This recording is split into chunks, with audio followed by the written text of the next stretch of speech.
Joining me now are the chair and vice chair of the National Governors Association, Democratic Governor Phil Murphy of New Jersey, Republican Governor Spencer Cox of Utah. The governors met with the president on Friday. They attended a nice black-tie dinner at the White House last night. Brad Paisley was the entertainment, by the way, speaking of bipartisan entertainment. Gentlemen, welcome to Meet the Press. Great to be back, Chuck. Governor Murphy, let me start with you on, this kind of be a little bit of a ping pong. I'm not going to lie to you here, but President Biden believes he's got a lot to tout particularly to working class Americans. And he's got a lot to tout about economic statistics. But you know this, you felt this in your reelection. They don't feel it. The public doesn't feel it. Why? I think there's a lead lag factor here.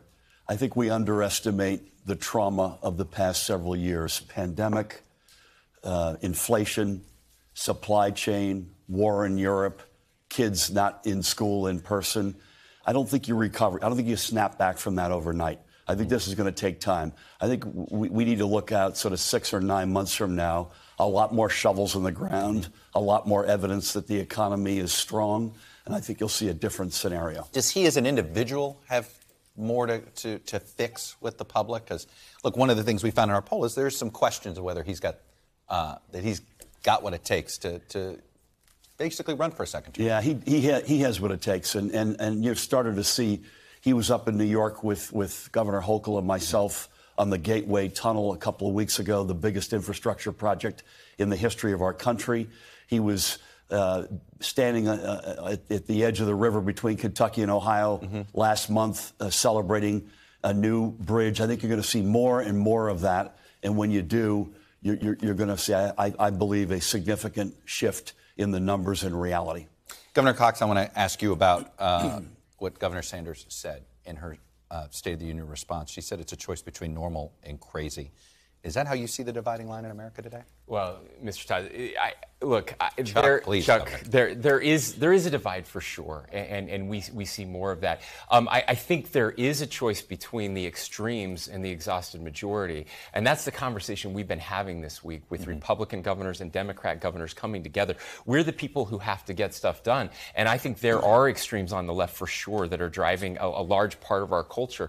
I will admit that there are extremes on the right too that are hurting our nation and tearing us apart. And we believe that this exhausted majority still exists, that they're out there, and that they actually want us to work together to solve stuff. But the stuff that matters, let's stop fighting about the stuff that doesn't matter and actually get to work. Let me ask you about that stuff, because you just signed a bill, and it was a veto-proof bill having to do with trans medical care with children. The total number of people who identify as trans in America is 0.5 of 1%. Yeah. And you've made this point when you vetoed a previous bill that had to do with trying to ban trans individuals from participating in sports.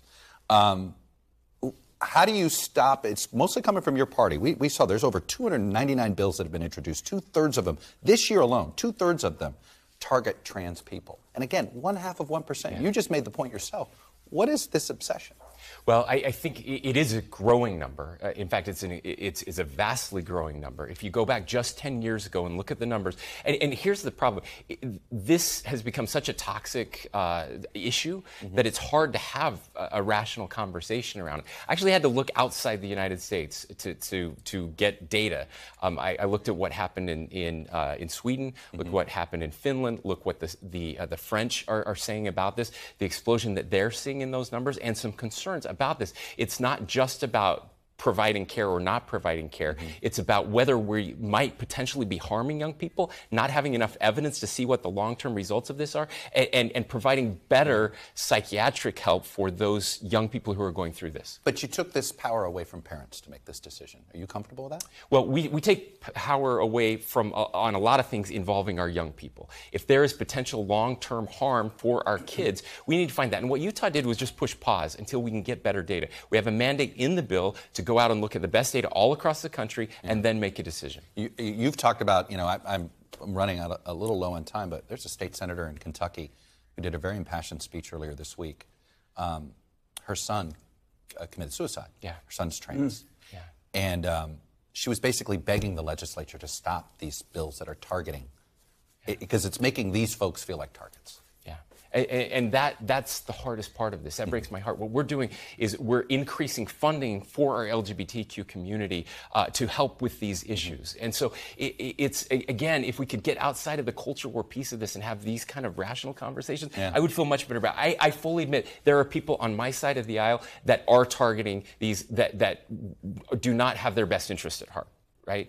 I think there are people on the left that are promoting these things who also don't have the best interest of some of these kids at heart. And I think we should be able to sit down, and that's what we've been doing this week, is having rational conversations. And you guys, I think, really do have an interesting partnership. But Governor Murphy, let's not, I don't want to overlook this perception a lot of voters have that the left is making a lot of voters feel as if they're racist in their views sometimes.